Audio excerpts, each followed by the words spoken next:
নবী বলছেন, আল্লাহ আমার উম্মত যদি জাহান্নামে থাকে আমি কিন্তু জান্নাতে যাব না। আল্লাহ বলছেন আপনি না গেলে তো জান্নাত উদ্বোধনই হবে না।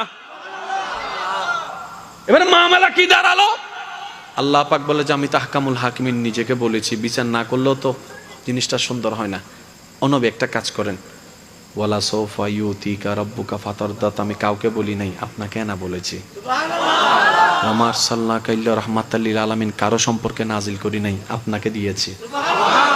ওয়ালাল আখিরাতু খায়রুল লাকা মিনাল উলা, কাউকে বলি নাই, আপনাকে বলেছি। আর আমি আল্লাহ ভালো করে জানি আপনি হচ্ছেন উম্মতের দরদি নবী।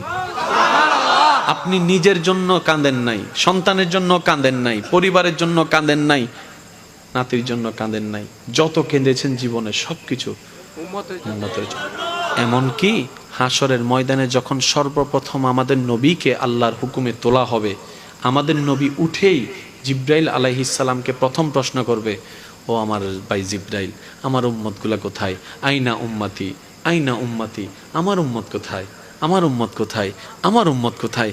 আমি উঠার আগেই নাকি আমার উম্মতকে জাহান্নামে দিয়ে দিয়েছো নাকি? কোনো আমার উম্মত কোনো জাহান্নামে চলে গেছে নাকি?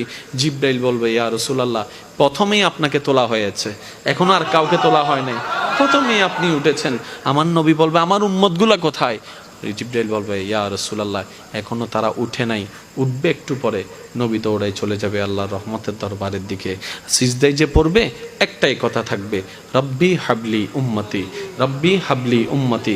একটু মনোযোগ চাইবো আমি আশেকদের, রব্বি হাবলি উম্মতি, ও আল্লাহ আমার উম্মতগুলাকে আমাকে দিয়ে দাও। তো উম্মতের লিস্টির ভিতরে তো আবু বকর সিদ্দিকের নামও আছে, উম্মতের লিস্টির ভিতরে তো ফারুকে আজমের নামও আছে, উম্মতের লিস্টির ভিতরে তো সাহাবায়ে কেরাম আজমাইনের নাম আছে, উম্মতের লিস্টির ভিতরে তো আহলে বাইতের নাম আছে, উম্মতের লিস্টির ভিতরে তো তাবি তবে তাবি আল্লাহর ওলিদের জান্নাতীদের নাম আছে।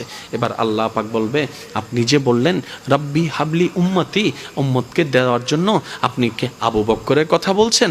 নবী বলে যে না, আমার আবু বক্করকে নিয়ে চিন্তা নাই, আমার ফারুককে নিয়ে চিন্তা নাই, আমার ওসমানকে নিয়ে চিন্তা নাই, আমার আলীকে নিয়ে চিন্তা নাই।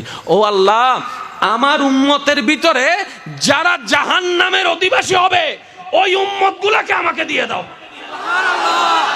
আল্লাহ বিচারক হয়ে বিচারক করবেন, জাহান্নামীকে জাহান্নামে দিয়ে দিবেন।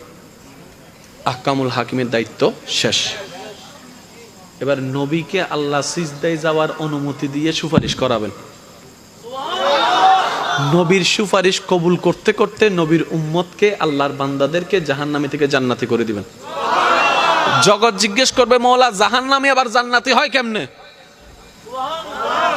ফেল কখনো পাস হয় না, পাস কখনো ফেল হয় না, কথা বলেন না। দিন কখনো রাত হয় না, রাত কখনো দিন হয় না, জাহান্নামী কখনো জান্নাতি হয় না। আল্লাহ তুমি যে জাহান্নামী দিলা এটা সঠিক, আহকামুল হাকিমিন বিচারক হয়ে দিছিল। আল্লাহ জান্নাত পাইলো কেমনে? কই তোরা কি পড়স নাই সূরা ফাতিহা 3 নম্বর লাইন, মালিক ইয়াউমিদ্দিন, আমি মালিকও, আমি বিচারকও, আমি মালিকও। বিচারক হয়ে বিচার করেছি, যার যতটুকু প্রাপ্য তাকে সেটা দিয়েছি, বিচার শেষ। এবার মালিক হয়ে রহমানুর রহিম হয়ে দয়া করে জাহান্নামী থেকে জান্নাতি বানিয়ে দিয়েছি।